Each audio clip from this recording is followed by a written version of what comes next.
So if you're an employer who does actually believe in equal pay and you're willing to pay women more, and you want to go find those women who are being underpaid, how is an employer supposed to do that under your bill?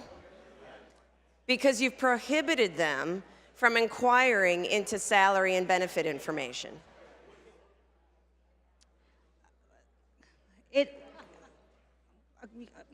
The bill is constructed to equalize the Pay Act. We're not calling for women to be paid more than men for equal work. We're calling for equal work between men and women for equal pay for equal work. So right. No, I understand that, and that's why I framed my question the way that I did. And there's nothing that prohibits an employer from negotiating a wage offer with a candidate who's applying for a position. There's nothing that prohibits that in this language. Right. The only prohibition is that they ask for their prior wage information. Right, but see, this is my point, though. If you're an employer and you want to find the underpaid women so that you can hire them at equal pay, because you would assume they're going to want to move to my firm if I'm doing equal pay versus another firm where they're underpaid, how am I supposed to find those women who right now are being underpaid? Because as an employer, you're prohibiting me from asking that question under this bill. I don't quite understand your logic. When you indicate that they're underpaid, you mean receiving a less salary than what you're offering as an employer? No, let me start over. So we have a woman who is working for employer A, and let's say she's one of those women who meets your statistic of only being paid 78% on the male dollar. I'm with employer B. I'd want to find that woman and hire her, because that means if I'm committed to equal pay, I might actually get a better employee at the comparable salary range. How can I go find her to recruit her if I, under this bill, am prohibited from asking her what her salary is?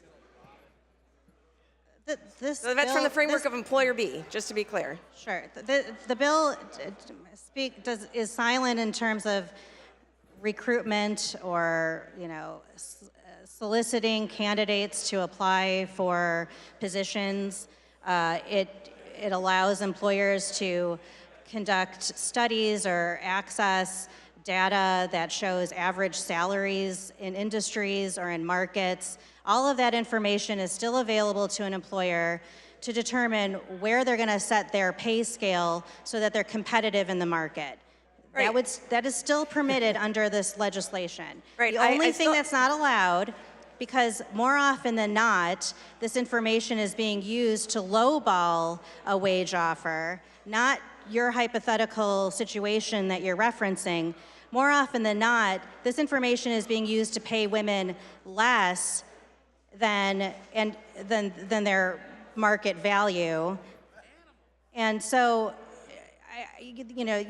there are hypotheticals that you can throw out all day, but I think fundamentally, the situation that you describe is not going to be affected by this legislation. No, see, this isn't a hypothetical, because I live these types of these things in the actual real world when it comes to recruiting, because I'm very proud that my law firm frequently recruits high-powered, competent women to engage in legal work. And I absolutely want to try to find those women who are not being paid at another firm, particularly not even in this state, in other states, so that I can try to attract them to my law firm. And Section B5 of this bill specifically says it will be unlawful for an employer, employment agency, or an agent thereof, or an employee thereof, to screen job applicants based on their current or prior wage history. So what you're telling me is I can't go try to find those women who I think are being underpaid and with the goal of trying to pay them more. You're prohibiting me